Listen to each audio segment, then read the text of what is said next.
చూడండి, ఫోనెటిక్స్లో ఉన్న 44 సింబల్స్ ఇంగ్లీష్లో సౌండ్స్, అవి కాన్సనెంట్స్ అండ్ ఓవెల్స్లో మళ్ళీ మోనోథోన్స్ అండ్ డిప్థోన్స్ అయిపోయినాయి. క్వశ్చన్స్ ఎలా అడుగుతారు ఎగ్జామ్లో, వీటిని మనం ఎలా ఆన్సర్ చేయాలనేది ఒకసారి అనుకుందాం, ఒకసారి తెలుసుకుందాం ఎలా ఉంటుందో. ఇక్కడ నేను రాసాను చూడండి, answering these questions is easy for us as Telugu speaking people. మనకు ఒక అదృష్టం ఏంటంటే మనం తెలుగు స్పీకింగ్ పీపుల్, అంటే మనం ఆంధ్రప్రదేశ్లో ఉండడం వల్ల తెలుగు మాట్లాడుతాం. మనం ఈ తెలుగు మాట్లాడడం వల్ల ఈ ఫోనెటిక్స్ని కొంచెం బెటర్గా ఈజీగా తెలుసుకోవచ్చు అంటున్నాం. మిగిలిన భాషల్లో వాళ్ళకి ఈజీ ఉంటుంది, బట్ తెలుగుని ఉపయోగించుకొని మనం ఈ క్వశ్చన్స్ని ఈజీగా ఆన్సర్ చేయొచ్చు అని చెప్తున్నాను అనమాట. ఓకే, మన తెలుగు లాంగ్వేజ్ ఇంగ్లీష్ లాంగ్వేజ్ మధ్య ఉన్న ఒక ప్రధానమైన డిఫరెన్స్ ఏంటో చూద్దాం ఒకసారి. తెలుగు లాంగ్వేజ్లో ఒత్తులు గుణింతాలు ఉంటాయి. ఫర్ ఎగ్జాంపుల్, మనం అక్కడ అని రాయాలనుకోండి, ఆ రాస్తాము, కాకి తలకట్టు కింద ఒత్తు రెండు ఉంటాయి. ఓకే, తర్వాత డాకి తలకట్టు ఉంటుంది. అక్కడ 3 అక్షరాల్లో మూడు సౌండ్స్ వస్తాయి, ఆ క డ, అక్కడ అని. ఓకే, ఇంగ్లీష్లో ఏంటంటే మనకి ఒత్తులు గుణింతాలు ఉండవు, వాటిని పక్కన రాస్తారు. స్త్రీ రాయాలనుకోండి, తెలుగులో స్త్రీ చూద్దాం ఒకసారి, సా రాస్తాము మామూలుగా, సా పైన గుడి దీర్ఘం ఉంటుంది, సా కింద తావత్తు రావత్తు ఉంటుంది. ఒకటే లెటర్, అదంతా మొత్తం కలిపి ఒకటే లెటర్. కానీ అదే స్త్రీ అనే మాటని మనం ఇంగ్లీష్లో రాసేటప్పుడు ఎస్ రాసి టీ అండ్ ఆర్ని కింద రాయం, ఎస్ కింద రాయం మనం. స్త్రీ అంటే సా కింద తావత్తు రావత్తు ఉంది, కాబట్టి ఇంగ్లీష్లో కూడా ఎస్ కింద టీ ఆర్ అని రాసామనుకోండి, అది రాంగ్ అవుతుంది. ఇంగ్లీష్లో ఒత్తులు ఉండవు, పక్కన రాస్తారు, అన్ని సౌండ్స్ కూడా పక్కన రాస్తారు, జస్ట్ లైక్ తమిళ్ అనమాట. ఓకే, తెలుగులో అలా కాదు, పక్కన లెటర్స్ రాయరు, ఒకదాని కింద ఒకటి రాస్తూ ఉంటారు. అంటే ఒక లెటర్ని, మన స్త్రీ అనే ఒక లెటర్ని రాయడానికి మనం స్త్రీ అనే మాటలో 4 సౌండ్స్ ఉన్నాయి టోటల్గా. ఒకటి ఫస్ట్ సా అనే సౌండ్ ఉంది, తర్వాత త అనే సౌండ్ ఉంది, తర్వాత రా అనే సౌండ్ ఉంది, లాస్ట్లో ఈ అనే సౌండ్ ఉంది. ఈ 4 సౌండ్స్ని కలిపి మనం స్త్రీ అని చెప్పి ఒక సింగిల్ లెటర్లో రాస్తున్నాము. కానీ ఇంగ్లీష్లో సింగిల్ లెటర్లో రాయడం కుదరదు, కాబట్టి అంటే ఒకదాని కింద ఒకటి రాయడం కుదరదు ఇంగ్లీష్లో, కాబట్టి ఈ సౌండ్స్ అని కూడా పక్కన రాస్తాము. సాకి సౌండ్ ఏంటి ఎస్, తాకి సౌండ్ ఏంటి టీ, ఆర్కి సౌండ్ ఏంటి ఆర్, రాకి సౌండ్, అండ్ ఈకి సౌండ్ గుడికి సౌండ్ ఈ, స్త్రీ ఎప్పుడు పక్కన రాస్తాము. సో అలా తెలుగులో గుణింతాలు ఉంటాయి, ఒత్తులు ఉంటాయి. అంటే ఒక లెటర్కి పైన కొంచెం రాస్తే గుణింతాలు, ఆ లెటర్ కింద రాస్తామని ఒత్తులు అంటాం. ఇంగ్లీష్లో మనకి ఆ అదృష్టం లేదు. ఇంగ్లీష్లో ఎన్ని సౌండ్స్ ఉన్నా సరే ఒకదాని తర్వాత ఒకదాని పక్కన ఒకటి రాసుకుంటూ వెళ్ళాల్సిందే. ఈ ఫార్ములాని కనుక మనం తెలుగులో అప్లై చేస్తే ఇలాంటి క్వశ్చన్స్ ఆన్సర్ చేయడం ఈజీ ఉంటుంది. నేను అలా ట్రై చేశాను. ఫస్ట్ ఇంగ్లీష్లో మనకి ఎగ్జామ్లో 2 రకాల క్వశ్చన్స్ పెడతారు దీని మీద. ఒకటి ఆర్డినరీ స్పెల్లింగ్ ఇచ్చి ఫోనెటిక్స్లోకి ట్రాన్స్లేట్ చేయమంటాడు, 5 మార్కుల క్వశ్చన్. ఇంకొకటి ఫోనెటిక్స్లో ఇచ్చి ఆర్డినరీ స్పెల్లింగ్ రాయండి అంటాడు. ఆర్డినరీ స్పెల్లింగ్ అంటే ఇంగ్లీష్లో మామూలుగా మనం చదివే ఇంగ్లీష్ అనమాట. ఓకే, సో ఆర్డినరీ స్పెల్లింగ్ ఇచ్చే ఫోనెటిక్స్లోకి కానీ రాయమంటాడు, అదొక 5 మార్కులు. ఫోనెటిక్స్లో ఇచ్చి ఆర్డినరీ స్పెల్లింగ్లో రాయమంటాడు, అదొక 5 మార్కులు అనమాట. ఓకేనా, సో ఫస్ట్ ఆర్డినరీ నుండి ఫోనెటిక్స్ రాయడం ఎలాగా, ఓకే అది చూద్దాం. ఫస్ట్ ఏమన్నా చూడండి, ఫస్ట్ కొన్ని పాయింట్స్ గుర్తుపెట్టుకుంటున్నాం. ఒకటి, know the correct pronunciation of the word. వాడు ఇచ్చిన వర్డ్ యొక్క కరెక్ట్ ప్రొనౌన్సియేషన్ ఏంటో తెలుసుకోండి. వాడు ఇచ్చిన వర్డ్ యొక్క కరెక్ట్ ప్రొనౌన్సియేషన్ తెలుసుకోండి అంటే, ఒకసారి మనం ఇంగ్లీష్లో తెలిసిన వర్డ్ అయినా సరే కరెక్ట్గా ప్రొనౌన్స్ చేయం. ఫర్ ఎగ్జాంపుల్, కాలేజ్ అనుకోండి, కాలేజ్ మనం దాన్ని కాలేజీ అంటాం, ఇట్ ఈస్ నాట్ కాలేజీ. తెలుగులో అలా రాస్తాం కాబట్టి మనం అలా చదువుతాం అంతే. ఇట్ ఈస్ కాలేజ్ అని చదవాలి, కాలేజీ కాదు. సో ముందు మనకి ఆ ఎగ్జాక్ట్ ప్రొనౌన్సియేషన్ తెలియాలి. ఎగ్జాక్ట్ ప్రొనౌన్సియేషన్ తెలిస్తే అప్పుడు రాయొచ్చు అనమాట. సో ఏమంటారు first point, know the correct pronunciation of the word. ఇచ్చిన వర్డ్ కరెక్ట్ ప్రొనౌన్సియేషన్ తెలుసుకోండి. ఎలా తెలుసుకుంటాము అంటే డిక్షనరీస్ రెఫర్ చేసుకోండి. అంటే అన్ని వర్డ్స్కి మనం క్లాసులు చెప్పలేము కదా, ఓకేనా. మ్యాక్సిమం వర్డ్స్కి మీరు డిక్షనరీని రెఫర్ చేసుకుంటే, అది కూడా ప్రొనౌన్సియేషన్ డిక్షనరీ అని ఒకటి ఉంటుంది, దానిలో నుండి మనం తెలుసుకోవచ్చు ఎగ్జాక్ట్ ప్రొనౌన్సియేషన్ ఏంటి అనేది. Second point, identify all the sounds that are pronounced. తర్వాత ఆ ఇచ్చిన వర్డ్లో కొన్ని సైలెంట్ లెటర్స్ ఉంటాయి, కొన్ని సైలెంట్ లెటర్స్ ఉండవు. సైలెంట్ లెటర్ కాదు అంటే ప్రొనౌన్స్ చేయాల్సిన లెటర్స్ కొన్ని, సైలెంట్ లెటర్స్ కొన్ని ఉంటాయి. ప్రొనౌన్స్ చేయాల్సిన సౌండ్స్ ఏమైనా ఐడెంటిఫై చేయాలి. ఫర్ ఎగ్జాంపుల్ డౌట్ ఉంది అనుకోండి, doubt DOUBT doubt, be silent letter. మన సైలెంట్ లెటర్ని ఐడెంటిఫై చేస్తాము బి, బట్ దాన్ని మర్చిపోతాం, వదిలేస్తాం. అంటే అది మనం రాయనక్కర్లేదు, సైలెంట్ లెటర్స్ ఉండవు ఫోనెటిక్స్లో. ఏ సౌండ్స్ అయితే మనం ప్రొనౌన్స్ చేస్తున్నామో వాటిని ఐడెంటిఫై చేయండి. డా ఉట్, డౌట్, రెండు సౌండ్స్ ఉన్నాయి, ఓకే. రెండు సౌండ్స్ మధ్యలో ఒక ఓవెల్ సౌండ్ ఉంటుంది. టోటల్గా త్రీ సౌండ్స్, 3 సింబల్స్ రాస్తాము, ఒక సిలబుల్ అవుతుంది. అది మొత్తం కలిపి ఒకటే ఓవెల్ ఉంది కాబట్టి ఒకటే సిలబుల్ అవుతుంది. సో ఏమంటున్నారంటే ఫస్ట్ రైట్ ప్రొనౌన్సియేషన్ తెలుసుకోండి ఇచ్చిన వర్డ్కి. సెకండ్ పాయింట్ ఏమంటున్నారు, ఏ సౌండ్స్ అయితే ప్రొనౌన్స్ చేస్తున్నామో ఆ వర్డ్లో వాటిని ఐడెంటిఫై చేయండి. అవన్నీ రాయాల్సి వస్తుంది. సౌండ్ చేయని ప్రొనౌన్సియేషన్, సౌండ్ చేయకపోతే లేదు, ప్రొనౌన్సియేషన్ లేకపోతే అది మనం ఫోనెటిక్స్లో రాయలేదంటే సైలెంట్ లెటర్స్ మనం ఫోనెటిక్స్లో రాయనక్కర్లేదు. ఒకసారి 2 లెటర్లు ఉంటాయి, డబల్ లెటర్ ఉన్నప్పుడు ఇంగ్లీష్లో డబల్ లెటర్స్ ప్రొనౌన్సియేషన్ ఉంటుంది, మామూలుగా ఉంటుంది. ఫర్ ఎగ్జాంపుల్ సెట్టింగ్ అనుకోండి, SETTING, సెట్టింగ్. సెట్టింగ్ అనుకుంటుంది, సెట్టింగ్ అంటే సెట్టింగ్, అక్కడ తర్వాత ఉండదు. ఇంగ్లీష్లో డబల్ టీ వచ్చినా కూడా అది స్పెల్లింగ్ రూల్స్ వల్ల డబల్ టీ రాయాల్సి వస్తుంది, అది తప్పితే సెట్టింగ్ అని చదవండి అని కాదు. BETTER, better, not better. So double letters ఉన్న తర్వాత డబల్ సౌండ్ చేయాల్సిన అవసరం లేదు. సో డబల్ సౌండ్స్ ఉండవు ఫోనెటిక్స్లో, సైలెంట్ లెటర్స్ ఉండవు. మనం ఏం ప్రొనౌన్స్ చేస్తున్నామో అది మాత్రమే రాయాలి. సో సెకండ్ పాయింట్ ఏం చెప్తున్నారు, ఐడెంటిఫై ఆల్ ద సౌండ్స్. ఒక వర్డ్లో ఏవేవి సౌండ్స్ మనం ప్రొనౌన్స్ చేస్తున్నామో ఆ సౌండ్స్ అన్ని ఐడెంటిఫై చేయండి. Third point, arrange all the sounds, అంటే ఫోనిమ్స్ అనమాట. ఫోనెటిక్ సింబల్స్ని ఒక ఆర్డర్లో అరేంజ్ చేయండి. మనం ఏది సౌండ్స్ ఇదేం తర్వాత ఏది పలుకుతున్నాం అనేది ఒక ఆర్డర్లో రాసుకోండి. స్త్రీలో ఫస్ట్ ఏం సౌండ్ చేస్తున్నాము, స సౌండ్ చేస్తున్నాము, తర్వాత త సౌండ్ చేస్తున్నాము, తర్వాత రా సౌండ్ చేస్తున్నాము, తర్వాత ఈ సౌండ్ చేస్తున్నాము. 4 సౌండ్స్ ఉన్నాయి మొత్తం. ఆ 4 సౌండ్స్ని అదే ఆర్డర్లో స, త, ర, ఈ 4 సౌండ్స్ అదే ఆర్డర్లో రాసుకోండి అంటున్నారు. అండ్ వాటిని రాసిన ఫోనిమ్స్ రాయమన్నారు. ఫోనిమ్స్ అంటే ఫోనెటిక్ సింబల్స్ రాయండి, వాటికి స్లాషెస్ పెట్టండి. అటు స్లాష్ ఇటు స్లాష్ పెడితే అది ఫోనెటిక్స్ అవుతుంది అనమాట. ఎగ్జాంపుల్ చూడండి, శాంపుల్ ఇక్కడ ఇంగ్లీష్లో ఒక వర్డ్ ఇచ్చాడు స్ట్రీమ్ అని. ఇక్కడ ఇచ్చిన మొత్తం నేను మీరు రఫ్ చేసుకోవాల్సిన వర్క్. లాస్ట్లో ఉండేది ఆన్సర్, ఫస్ట్లో ఉండేది క్వశ్చన్. ఈ క్వశ్చన్కి ఆన్సర్కి మధ్యలో మనం చేయాల్సిన వర్క్ ఉంది. ఇది రఫ్లో చేసుకోవాలి, పేపర్ మీద చేసుకోవాలి, బుక్లెట్లో లాస్ట్లో పేజ్ మీద చేసుకోవచ్చు, లేదా మైండ్లో వర్క్ చేసుకోవచ్చు అనమాట. ఫస్ట్ వర్డ్ ఏంటి ఇచ్చాడు ఎగ్జాంపుల్ స్ట్రీమ్. దాన్ని తెలుగులో దాన్ని ఎలా పలుకుతాం అనేది తెలుగులో రాసుకోండి. స్ట్రీమ్ అని పలుకుతాం. నేను మీకు చెప్పాను, ఈ ఒత్తుల గురించి తీసేస్తే ఒకదాని పక్కన ఒకటి రావాలని సౌండ్స్ అని. ఒక ఇంగ్లీష్లో ఒకదాని పక్కన ఒకటి రాస్తారు. మనం ఇందులో ఏమేమి సౌండ్స్ అయితే ఉన్నాయో అవన్నీ కూడా ఇక్కడ నేను డివైడ్ చేసి రాశాను.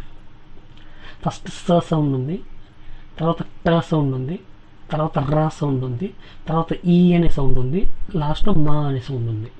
వీటన్నిటిని ప్లస్లు తీసేసి పల్సగా చదివితే స్ట్రీమ్ అవుతుంది, స్ట్రీమ్ అవుతుంది అనమాట. ఓకే, సో స్ట్రీమ్ అనే వర్డ్లో మనకి ఇన్ని సౌండ్స్ ఉన్నాయి. ఈ సౌండ్స్ అన్నిటిని అదే ఆర్డర్లో రాసుకొని వాటిని మనం ఫోనెటిక్స్లో చేంజ్ చేసుకుంటే ఫస్ట్ సకి సింబల్ ఏంటి అంటే మీరు ఫోనెటిక్స్ అని కూడా చోట రాసుకోవాలి నోట్స్లో. ఆ నోట్బుక్ ఓపెన్ చేసి మీకు తెలుస్తుంది.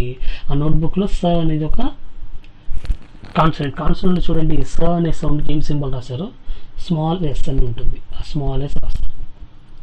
తర్వాత ట అనే సౌండ్ ఉంది, ట అనే సౌండ్ కోసం మనం స్మాల్ టీ రాస్తాము ఫోనెటిక్స్లో, రైట్. తర్వాత రా అనే సౌండ్ ఉంది.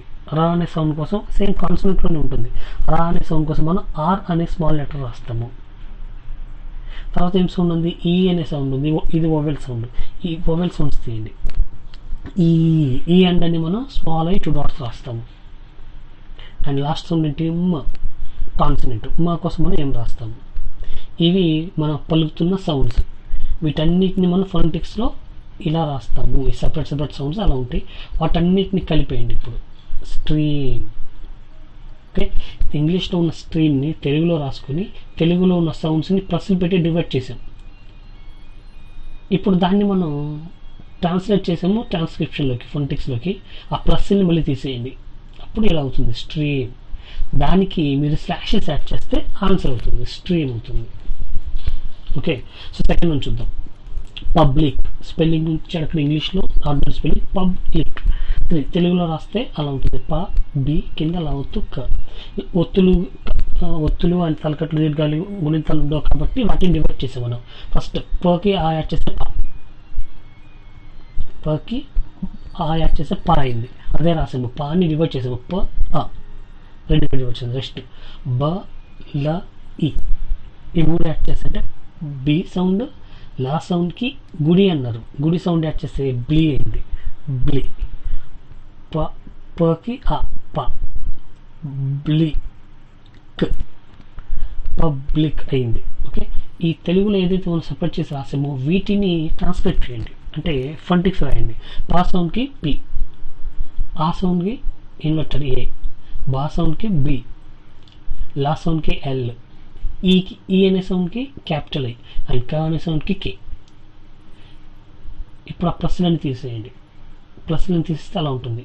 ఈ ఫోనెటిక్స్ అవ్వదు కదా, అటు ఇటు స్లాషెస్ పెడితే ఫోనెటిక్స్ కదా, స్లాషెస్ పెట్టే లాస్ట్లో ఫోనెటిక్స్ వచ్చేసింది ఆన్సర్, పబ్లిక్. అది second one. Come to third one, fear. Fear యాక్చువల్గా దీన్ని మనం ఫియర్ అని చదువుతాం. This is not fear, this is fear. లాస్ట్లో ఆర్ ఉంటే సైలెంట్ అవుతుంది ఆర్. ఫియర్ కాదు, ఫియర్ అని చదవాలి. డిక్షనరీ రెఫర్ చేసుకుంటే మీకు కొంచెం క్లియర్గా అర్థమవుతుంది. ఫియా అని చదవాలి. సో ఈ ఫియాని డివైడ్ చేద్దాం సౌండ్స్లోకి. ఫీ అంటే ఫా ప్లస్ ఈ, ఫీ ఆ, ఫీ ఆ. ఓకే, సో ఇదే సౌండ్ని మనం ఫోనెటిక్స్లో రాస్తే ఫా ప్లస్ ఇయా, ఫియా. అండ్ దెన్ దాన్ని కలిపేసాము, మధ్యలో రాసి తీసేసాము, ఫియా అయింది. స్లాషెస్ యాడ్ చేస్తే ఫోనెటిక్స్ అవుతుంది. Next nothing. యాక్చువల్గా దీన్ని మనం నథింగ్ అంటాము. It is not nothing, it is nothing. మనకి ఒత్తుఘా ఇంగ్లీష్లో ఉండవు. ఒత్తుఘాలు ఇంగ్లీష్లో ఉండవు. యాక్చువల్గా అది నథింగ్. బట్ పలికేటప్పుడు వాళ్ళు యాస్పిరేట్ చేసి పలుకుతారు, కొంచెం ఘాటుగా పలుకుతారు కాబట్టి అది మనకి నథింగ్ లాగా అనిపిస్తుంది. స్ట్రెస్ చేసి పలుకుతారు కాబట్టి నథింగ్ లాగా అనిపిస్తుంది. యాక్చువల్గా ఇట్ ఈస్ నథింగ్. ఓకే, ఆ నథింగే మనం ఇప్పుడు రాస్తాము. అందుకే బ్రాకెట్లో నథింగ్ అని రాశాను. మనం తెలుగులో అనుకుంటాము నథింగ్ అది అని. నథింగ్ కాదు, ఇట్ ఈస్ నథింగ్.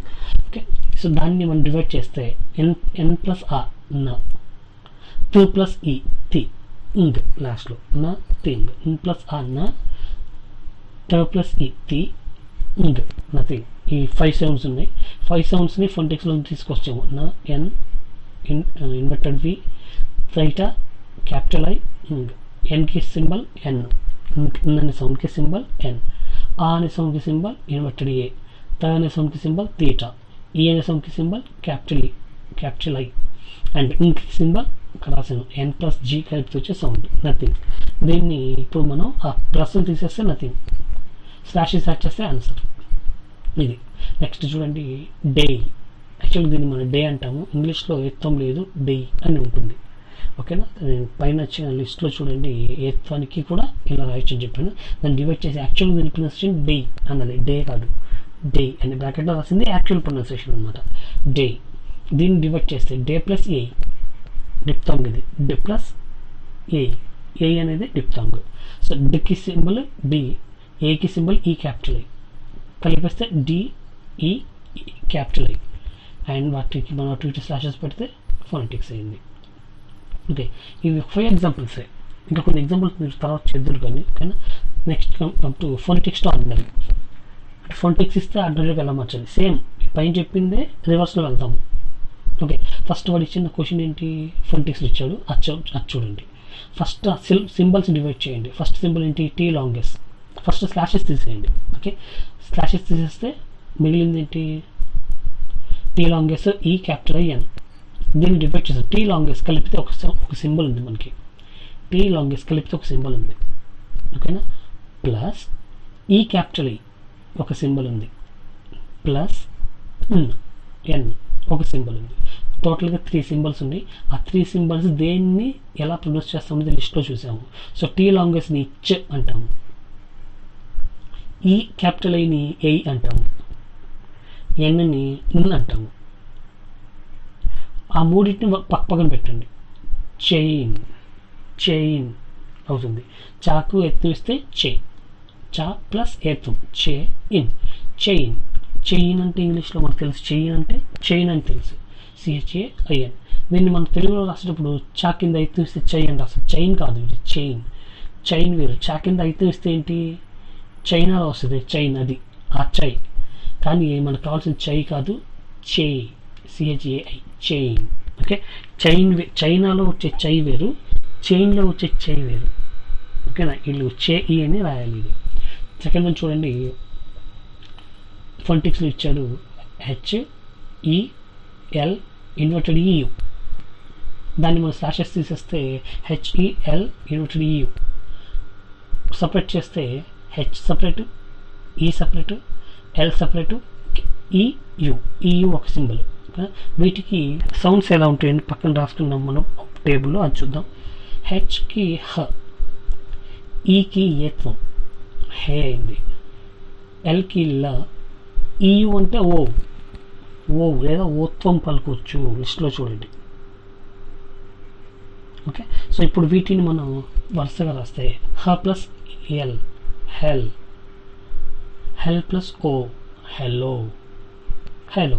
హెలోకి స్పెల్లింగ్ ఏంటో మీకు తెలుసు, HELLO, అది హెలో. తర్వాత చూడండి, షా సింబల్, అది లాంగెస్ట్ ఉంది, ఎక్సలెంట్ సింబల్ ఉంది, యా సౌండ్ ఉంది, డి ఉంది, ఇన్వర్టెడ్ యూ ఉంది. వాటిని డివైడ్ చేసాము. ముందు స్లాషెస్ తీసేసాము.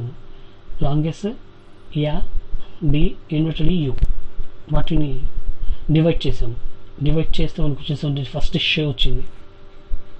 తర్వాత యా, ఓవెల్ లాగా పలకాలి, యాపిల్లో వచ్చేలాగా అనుకున్నాం, ఓవెల్ లాగా షా. తర్వాత డ్, ఓ, షాడో, షాడో సింపుల్, షాడో అవుతుంది. షాడోని ఇంగ్లీష్లో ఎలా రాస్తారు? SHADOW అని రాస్తారు. నెక్స్ట్ చూడండి, కే ఉంది, ఎల్ ఉంది, యూ 2 డాట్స్ ఉంది. Okay, KL U 2 dots. వాటిని డివైడ్ చేసాము. కే అంటే క, ఎల్ అంటే ఎల్, U 2 డాట్స్ అంటే ఊ. తెలుగులో ప్లస్లు పెట్టండి వరుసగా కంటిన్యూగా చేస్తే క్లూ అవుతుంది. Clue, clue, clue is a simple word. We know what is the spelling of CLUE. Answer అయిపోతుంది. నెక్స్ట్ లాస్ట్ వన్ చూడండి, T, A capital I, G inverted. 4 symbols ఉన్నాయి ఇక్కడ. వాటిని డివైడ్ చేసాము. T, A capital I, G inverted. Okay, T అంటే ట, A capital అంటే I, G అంటే గ, ఈ ఇన్వర్టెడ్ ఇన్వర్టెడ్ అంటే అని కట్ చేయాలనుకున్నాము. సో ఇప్పుడు దీన్ని వరుసగా ఆర్డర్లో పెడితే మనం టైగర్, టైగర్ అంటూ అవుతుంది. సో టైగర్ అంటే ఆర్ సైలెంట్ కదా, టైగర్ అంటే టైగర్, ఆర్ సైలెంట్ అవుతుంది. ఇలా మనం డివైడ్ చేసుకొని రాయవచ్చు. ఇంతకన్నా ఈజీ మెథడ్ ఏంటంటే, మీకు జనరల్గా ఫోనెటిక్స్ చూడంగానే మీకు అర్థమైపోతుంది, గెస్ చేయగలరు. కానీ గెస్ చేస్తే కొన్ని మాత్రం రైట్ అవుతుంది, 90% రైట్ అవుతుంది. ఆ 10% కూడా రైట్ అవ్వాలంటే మనకి ఇలా సపరేట్ చేసుకుంటూ చదువుకుంటే బెటర్ అనమాట. ఈ పద్ధతిని మీరు ఫాలో అవ్వండి, ఈజీ ఉంటుంది నాకు తెలిసి. మీకు వేరే ఏదైనా ఈజీ ఉంటే మీరు అదైనా సరే మీరు ఫాలో అవ్వచ్చు. బట్ ఈజీగా ఉండడం మాత్రం ముఖ్యం మనకి. ఓకే, నేను ఇంకా చాలా ఓపెన్గా చాలా క్లియర్గా ఎక్స్ప్లెయిన్ చేస్తున్నాను ఇది. ఓకే, సో దీనికి సంబంధించి కొన్ని పాయింట్స్ మళ్ళీ మనం మాట్లాడుకుందాం. ఓకే, థ్యాంక్ యూ అండ్ జై హింద్.